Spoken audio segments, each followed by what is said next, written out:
आज के इस दौर में जब हमें हर रोज़ सुसाइड की ख़बरें सुनने को मिल रही हैं, छोटी छोटी बातों पर लोग डिप्रेशन में चले जाते हैं और सुसाइडल थॉट्स आ जाते हैं लोगों को, सोसाइटी में मेंटल पेशेंट्स बढ़ रहे हैं। वहीं इसी सोसाइटी में कुछ लोग ऐसे भी हैं जो कदम कदम पर ज़िंदगी की परेशानियों को झेल रहे हैं और हौसले के साथ ज़िंदगी गुजार रहे हैं। ऐसी ही एक शख्सियत है फ़रहाना रियाज़, जो आज हमारे स्टूडियो में मौजूद हैं। फ़रहाना रियाज़, मैं आपका इस्तकबाल करती हूँ।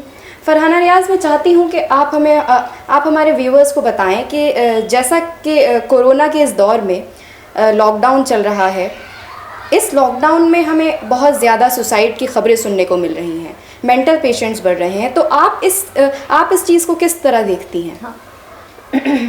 छोटी छोटी बातों पर डिप्रेशन में आकर ज़िंदगी ख़त्म कर लेना, ये कोई हौसले वाली बात नहीं होती है। और ज़िंदगी एक नेमत है, ज़िंदगी एक इम्तहान है।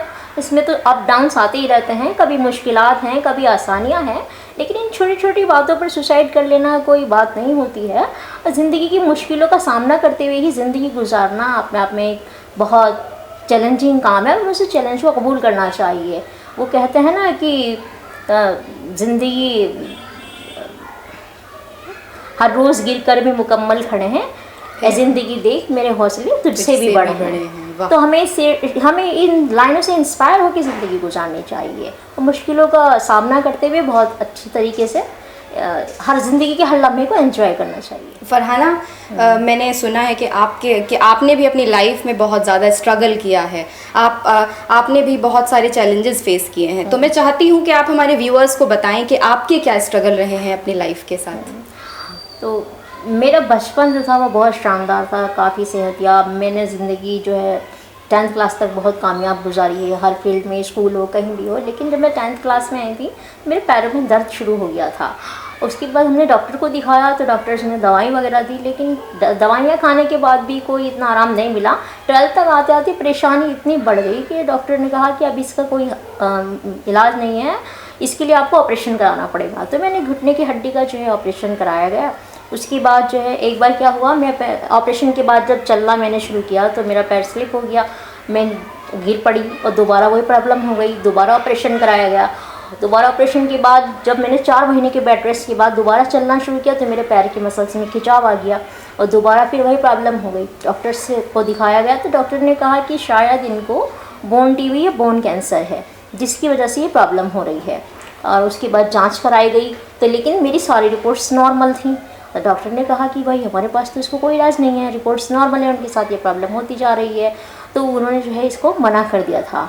उसके बाद क्या हुआ कि उसके बाद कई फिजियोथेरेपिस्ट, हकीम और आयुर्वेदिक, होम्योपैथिक कई लोगों को दिखाया गया, लेकिन कोई फ़ायदा नहीं हुआ। इस दौरान मेरी हालत इतनी ख़राब हो गई थी कि मुझे चलने फिरने से तो मैं बिल्कुल रुक गई थी और मुझे जो है बिल्कुल बेड पर मैं आ गई थी।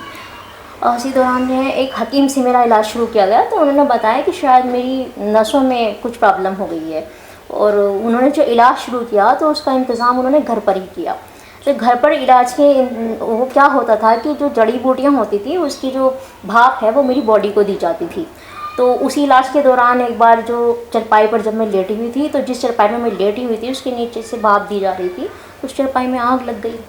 और क्योंकि मैं तो हिल नहीं सकती थी, किसी तरह मुझे बचा लिया गया। लेकिन उस दौरान क्या हुआ कि मेरा हाथ जो है जो थोड़ा बहुत काम कर रहा था वो बुरी तरह जल गया। उसके बाद मतलब मेरी सिचुएशन इतनी ख़राब हो चुकी थी कि सिर्फ मेरी गर्दन हिलती थी, मेरा हाथ पैर बिल्कुल काम नहीं करते थे। और मैंने अपनी ज़िंदगी के 7 साल इसी तरह बेड पर गुजारे हैं। और उसके बाद क्या हो काफ़ी फ़रहाना, जैसा कि आपने बताया कि मुकम्मल 7 साल आपने बेड पर गुजारे ज़िंदगी के, तो ये तो बहुत ज़्यादा स्ट्रगल है। और मैं आपसे ये जानना चाहती हूँ कि इस दौरान आपकी फैमिली, फ्रेंड्स, उन सब का मतलब काफ़ी सपोर्ट रहा होगा, या उन सब का रवैया कैसा था? आप कैसे फेस करती थी? मतलब एक सेहतयाब, एक तो होता है कि पैदाइशी कोई बच्चा ऐसा है, लेकिन आप एक मुकम्मल सेहतयाब ज़िंदगी गुजारने के बाद 7 साल तक बेड पर आ गई, तो फिर ये चीज़ें कैसी थी आपके लिए? माहौल कैसा था उस वक्त? नहीं, माहौल जो था सपोर्टिव भी था और काफ़ी नेगेटिव बातें भी सुनने को मिलती थी। एक होता है कि जब आप पैदाइशी ऐसे होते हैं तो इस तरह के हालात फेस कर सकते हैं, लेकिन आप एक अच्छी ज़िंदगी गुजारने के बाद जब इस तरह के हालात में आते हैं तो बहुत मुश्किल होता है। तो काफ़ी लोग सपोर्टिव भी थे, लेकिन काफ़ी नेगेटिव बातें भी सुनने को मिलती थी। सबसे बड़ी बात तो ये है कि मैं किस तरह ठीक होंगी। दूसरी बात, जिन आँखों में कभी आपने अपने लिए रश्क देखा हो, फिर वो आँखें आपको रहम भरी निगाहों से देखें, तो ये भी बहुत कुछ होता है। लेकिन अल्लाह का शुक्र है कि मुझे जो है सपोर्टिव लोग ज़्यादा मिले हैं। मुझे मेरी फैमिली ने काफ़ी सपोर्ट किया है। और इस दौरान जो है, मेरी इस बीमारी के दौरान मेरे मम्मी पापा हज के लिए भी गए थे, वहाँ पर उन्होंने खूब दुआएं की थी। तो कहते हैं कि ना, जहाँ दवा काम नहीं आती है वहाँ दुआ काम आती है। तो हज से लौटते हुए वो अपने साथ आबे ज़मज़म लाए थे। मैंने सुना था कि आबे ज़मज़म में बहुत शिफा होती है, तो मैंने उस आबे ज़मज़म को पढ़कर फिर अपने लिए दुआएं की। मेरे लिए वहाँ पर भी दुआएं ही थी। अपने हाथ पैरों पर लगाना शुरू किया तो धीरे धीरे मेरे हाथ पैरों ने काम करना शुरू किया, और धीरे धीरे मैंने बैठना शुरू कर दिया। बैठने के बाद फिर जो है मैंने धीरे धीरे चलना शुरू किया, और हालात काफ़ी बेहतर तो नहीं थे, लेकिन थोड़ा बेहतर हो गए थे।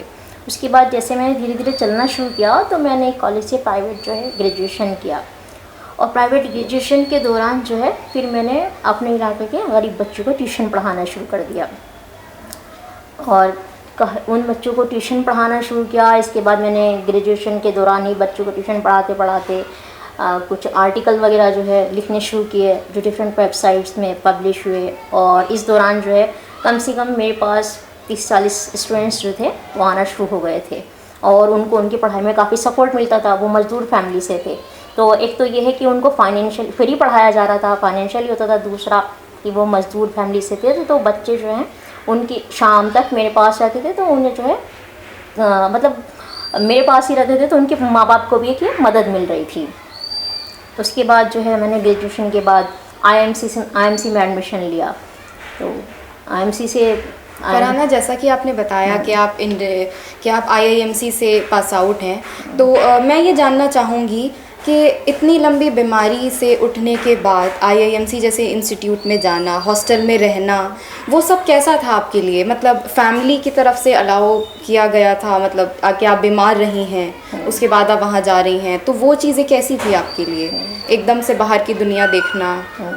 नहीं, फैमिली की तरफ से तो खैर कोई ऐसी वो नहीं थी, बल्कि फैमिली में और बाकी लोग भी खुश होते थे। और ये अपने आप में बहुत ही, मेरे लिए तो ये बहुत अच्छी चीज़ थी कि जिस इंस्टीट्यूट में मैंने पढ़ने का सोचा उसमें आज मुझे दाखिला मिल गया है। लेकिन मेरी हालत उन दिनों ऐसी थी कि जिस वक्त मैं हॉस्टल गई थी अपने पापा के साथ, तो हॉस्टल से जो इंस्टीट्यूट का मेन गेट है उससे और हॉस्टल तक की जो दूरी थी वो 2 मिनट की है, लेकिन वो दूरी जो है मैं 15 मिनट में तय कर पाती थी। और लेकिन मैंने ये बात सब अपने फादर को नहीं बताई थी, क्योंकि मुझे लगता था कि वो इस हाल में मुझे यहाँ नहीं छोड़ेंगे, मुझे वहाँ पढ़ना था। उसके बाद मैं वहाँ हॉस्टल में रही, तो मुझे हॉस्टल से भी सपोर्ट मिला और कॉलेज में भी सपोर्ट मिला।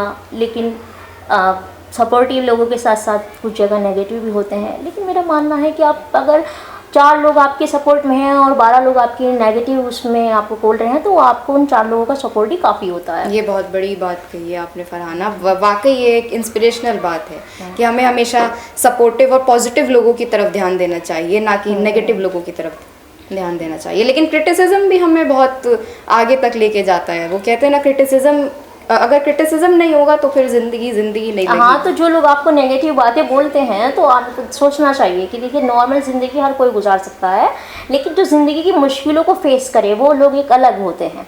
वो हर कोई नहीं गुजार सकता है। वो कहते हैं ना, मुक़द्दर जिनके ऊंचे और आला वक्त होते हैं, ज़िंदगी में उन्हीं के मुकाम सख्त होते हैं।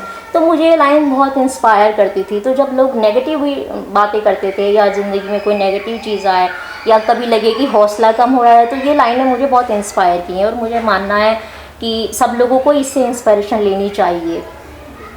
फरहाना, आईआईएमसी से पास आउट होने के बाद आपने जॉब्स भी की हैं, तो जैसा कि आपने बताया कि आप अभी भी पूरी तरीके से फ़िज़िकली फ़िट नहीं हैं, तो ऐसे में जॉब्स करना मतलब कैसा था आपके लिए? किस तरह आपने जॉब्स की? नहीं, देखिए, मैंने जॉब जो है कहीं ऐसा नहीं है कि मैंने कहीं किसी ख़ास चैनल में काम किया हो या कुछ किया हो। मैं एज ए फ्रीलांस काम करती हूँ, और जॉब जो है वो ज़िंदगी का हासिल नहीं होती है।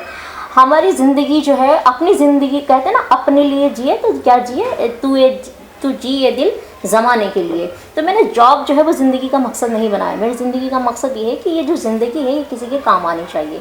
तो फ्रीलांस वर्क के साथ साथ जो है मैं अभी भी जो मेरा वहाँ जाकर जब मैं रही थी, वो बच्चे जो है पढ़ना बंद हो गए, तो उसके बाद मैंने वापस आकर घर पर वही काम करना शुरू किया है। और अभी भी मैं कुछ बच्चों को पढ़ा रही हूँ।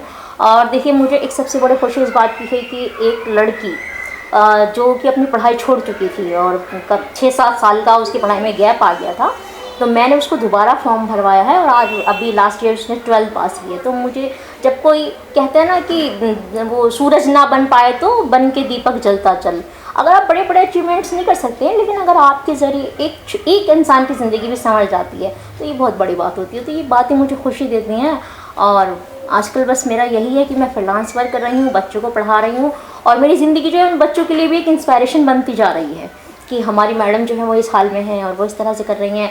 इसके अलावा क्या होता है कि जैसे आजकल डिप्रेशन है, आजकल लोगों के पास इतना वक्त नहीं है कि वो किसी की बात सुनें। पढ़ाने और फ्रीलांस वर्क करने के अलावा मेरा ये काम भी है कि लोग मेरे पास आते हैं, सजेशन के लिए आते हैं, कोई परेशान है मैं उसकी बात सुन लेती हूँ, चाहे वो अनजान है, जो भी है, कुछ किसी भी तरह का मसला है, हाँ कम से कम ये बात होती है। आज के वक्त में अगर आप किसी को कोई चीज़ दे रहे हैं तो वक्त की कमी जो है, दिल का बोझ जो किसी की दिल की बातें शेयर नहीं की जा रही है, तो ये केसेस इसीलिए इस तरह ज़्यादा बढ़ रहे हैं। कोई होता है जिससे आप बात कर लें तो बोझ हल्का हो जाए और हो सकता है कि मैं छोटी छोटी बात किसी के लिए बहुत बड़ी साबित हो जाए। तो मेरा वक्त जो है वो इस तरह ही गुजर रहा है और मैं लोगों से भी यही कहूँगी कि ज़िंदगी की मुश्किलों को, ज़िंदगी के चैलेंजेस को इस तरह जो है उससे हिम्मत नहीं हारनी चाहिए। आप अपना हौसला मजबूत करिए क्योंकि किसी ने, शायर ने क्या खूब कहा है ना कि जिसको तूफ़ान से उलझने की हो आदत, ऐसी कश्ती को समंदर भी दुआ देता है। वाह वाह वाह। तो ये थी फरहाना माशाल्लाह से मल्टी टैलेंटेड हैं, जर्नलिस्ट होने के साथ साथ वो टीचर भी हैं, है ना, जिनकी बातों से मुझे तो हौसला मिला ही है और मैं उम्मीद करती हूँ कि मेरे व्यूअर्स को भी उनकी बातें इंस्पिरेशनल लगी होंगी। आज के लिए इतना ही, अगले हफ्ते हम इंशाल्लाह फिर मिलेंगे एक नए मेहमान के साथ। तब तक के लिए अलविदा।